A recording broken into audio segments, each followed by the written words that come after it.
you, everyone. My name is John Persak. In case you missed that or haven't seen me before, I'm with the City of Seattle's Office of Economic Development in the Key Industries and Workforce Development team, and I'm the strategic advisor for maritime manufacturing and logistics. I've been here for a little over 2 years. We commissioned a study with community attributes starting in around mid 2023, and we got finished up toward the end of that year.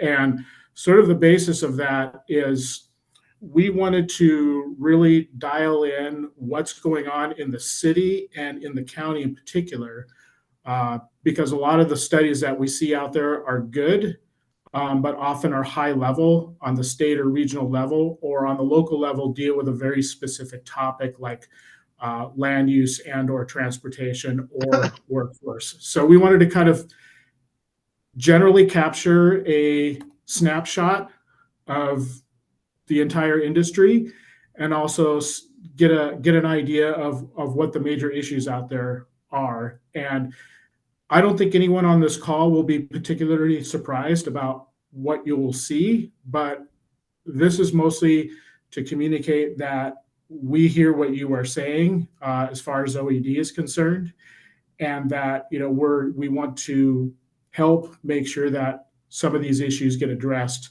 to the extent that at least our department has agency to do so. So we looked at economic and fiscal impacts overall. We looked at workforce, an assessment of the issues, so what everybody's talking about in terms of the challenges of running a business in this space, and some recommendations toward the end. And of course, questions are always fun, so happy to take questions.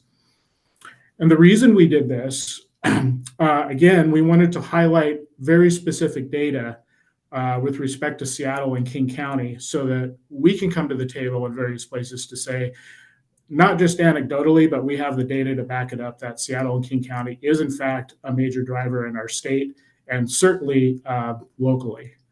And that includes creating this snapshot of subsectors, which I won't get into a lot of detail on, but the pandemic reset a lot of assumptions. And so it's almost like we need to start from another point to really capture, what we're dealing with, coming out of that pandemic emergency. We want to be able to inform other city departments when they're putting together policies. For example, OPCD with the comp plan and SDOT with their Seattle transportation plan, which we have gotten some traction on, as well as enhancing our own business support here at OED. We also wanted a fresh set of data for the creation of the citywide manufacturing and maritime and manufacturing stewardship organization, which we want to make sure that businesses on the north end and Inner Bay Ballard are enfranchised. Talk about that a little bit. And finally, just fill in the local gaps again with local versus state, as well as workforce. Overall, of course, we always like to see the numbers because the numbers really do show the impact. These are in millions as far as the dollar amount. So business revenue for Seattle, $6 billion. For King County, $33.3 billion. That's with a B. And you'll see that Seattle, we only have 2021 figures, and King County, we have 2022. So we didn't have 2022 figures for Seattle when we put this together. But since the two tend to trend together, you can kind of extrapolate what Seattle might look like and would have looked like in 2022 as well. In terms of number of jobs, direct jobs, 47,000 thereabouts, and then the total was 116. And that's just for Seattle. King County, the number is substantially larger. We're at 189,000 direct jobs, and we're creeping up on 500,000 total when we include indirect and induced jobs. And King County business revenue, a whopping $140 billion. And that's quite impressive for anybody who's asking and who doesn't know these intuitively. We broke it down by subsector. Maritime, transportation and warehousing is in one category, and then manufacturing. You can see that the proportions are generally the same, throughout the years on both the city and the county side. And the jobs broke down respectively for the total amount. And Maritime, it keeps that 25% figure or thereabouts in Seattle, and about 10%, 11% on a county basis. Average wages, you'll see that maritime logistics and shipping, when clustered together, the average wage is quite high. In fact, it's generally above a lot of other industries. Same with commercial fishing and seafood products and passenger water transportation, and then I'm kind of down the list. In terms of percentage increases, the top one, maritime and logistics and shipping, obviously is the top one. Obviously, these are likely inflationary adjusted, but this one in particular, we're going to have to do some more research. We asked the question, and this data is very hard to get at because we don't have a lot of information on the public side that can really identify this, like state income taxes and things like that, like other states do.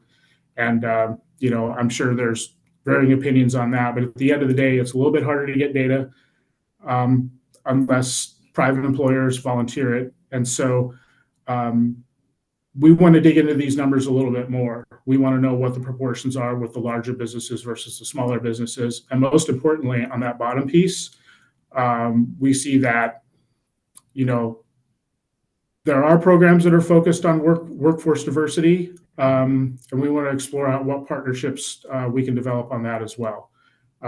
We need everybody on deck, because there's a shortage of workers. And so, it makes sense that we want to include everybody. Now, these are the ones that we all know are issues, and we were able to kind of break it down by percentage. These top 4 really are the ones that we hear about the most and that I hear you talk about the most. Transportation infrastructure, freight corridors, et cetera. Commuting, getting people to work, as a lot of workers in these industries do not live in the city. A lot of them live in, southern Snohomish County, Pierce County, even Kitsap County, and then of course, in the east counties. So they need those highways and they need that light rail and however else they can get to work. And then suppliers, we see, smaller businesses that are obviously large suppliers for the bigger operations. I think of Warren when I see this, and folks that are trying to survive in that space. So everything is an ecosystem, and everyone needs each other to be able to thrive. And so we wanted to identify that is certainly a concern out there. And then, of course, truck access to industrial lands. That's been a hot topic of conversation as of late, with planning with SDOT and so forth. So, and all of these other ones, of course, are top issues as well. I pulled this paragraph out because I thought it was it sort of really illustrates on a high level a lot of the concerns that have been expressed throughout the years, especially this last sentence. Many of these are related to infrastructure, but others are related to public safety, workforce development, and stakeholder collaboration. And I think I think that message has been made loud and clear in the last years that those are the top issues. And I believe the city is responding to that. Although, as we know, it takes a while to turn a ship around. But here at OED, we're certainly doing our part. Current challenges. Again, probably no real surprises here, but again, we also want to know that we hear what you're saying. Camping in the right-of-way was a top issue, as was public safety. Commercial affordability, also a top issue. Loss of key Seattle suppliers and customers, which we just talked about. Workforce is up there, and on down the list. Permitting, we've talked about permitting. I've dealt with businesses directly in the maritime space or shoreline-based businesses on permitting, which seems to get fairly complicated fairly quickly. Freight access and all the rest. So these have been documented, and we're sharing those out interdepartmentally as well.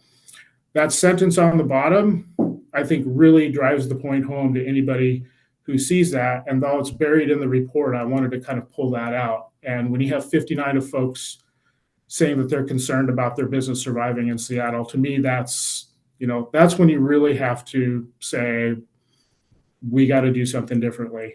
And so I think however each department responds to that is differently, but we recognize that anxiety is not coming from nowhere, as you can see by this whole list of items.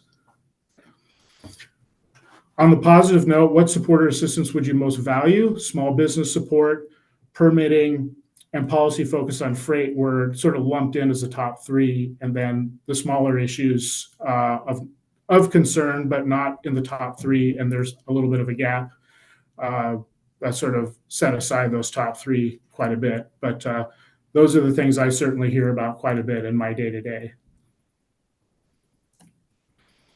Location of respondents. We wanted to make sure that we had a gentle balance between what's going on in Ballard Interbay, as well as what's going on in Soto and Georgetown and so forth. Because sometimes the conversation tends to get heavy in Soto because we have big players like Boeing in the port.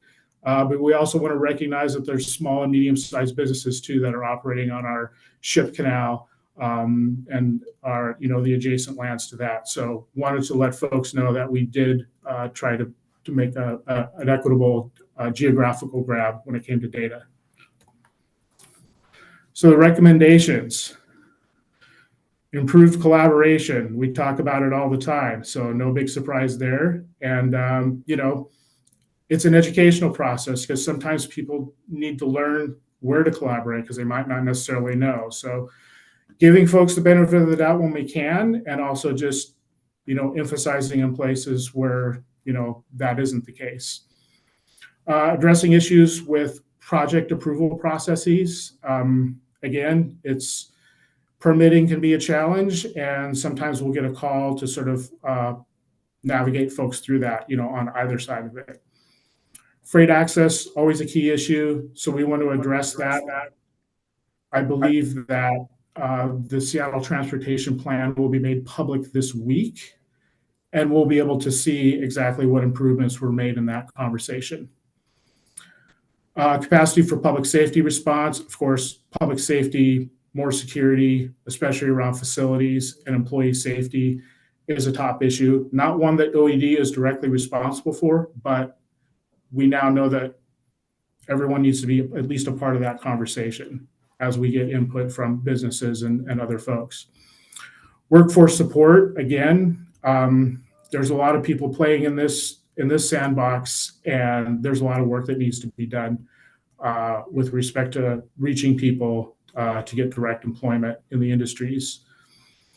Electrification was called out, and there's a lot of conversations about de-risking, because I know that no one has an appetite to put money into something that might be the future, but also there's a lot of uncertainty around, what kind of infrastructure is going to be around to support that. So de-risking came up. And of course, attracting industry and cargo business retention in general is something that I've continued to focus on, and I've encouraged our department to focus on as well.